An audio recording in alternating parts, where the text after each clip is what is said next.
il y a, à l'inverse, il y a aussi des gens qui vont vous adorer et qui vont même vouloir suivre votre modèle ou votre chemin parce qu'ils vont dire waouh, c'est chouette une personne qui ose dire les choses. Donc il y a les deux, quoi. Mais en fait, c'est très puissant, hein, nos freins. Je vous dis, j'étais encore avec un groupe aujourd'hui.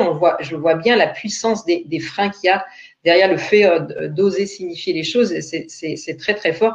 Et du coup, ça demande vraiment à aller creuser spécifiquement qu'est-ce qui m'empêche de dire, de transformer nos croyances limitantes en croyances qui nous aident. Par exemple, je donne un exemple sur si j'ai cette croyance dire non, c'est être égoïste.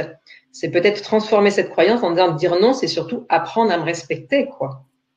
Vous voyez, j'avais cet après-midi une personne qui, elle est limite proche du burn-out, hein, et donc elle a envie de dire non parce qu'on lui donne en plus une charge complémentaire de travail, mais elle avait cette représentation que dire non, c'était être égoïste. Donc ça l'a bloquée à dire non.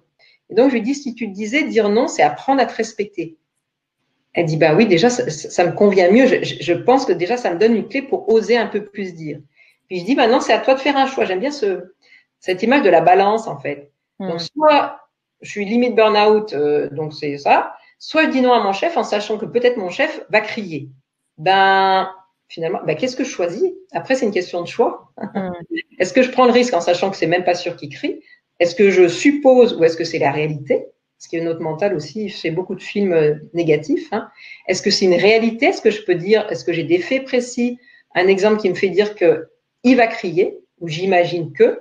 Et si j'ai un exemple précis, c'est chaque fois écrit, ben même malgré tout, qu'est-ce que je fais entre il va crier et moi, je vais peut-être tomber malade pendant, en sachant que si vraiment je fais un vrai burn-out, c'est 1 an ou 2 ans des fois pour s'en remettre. C'est quoi mon choix?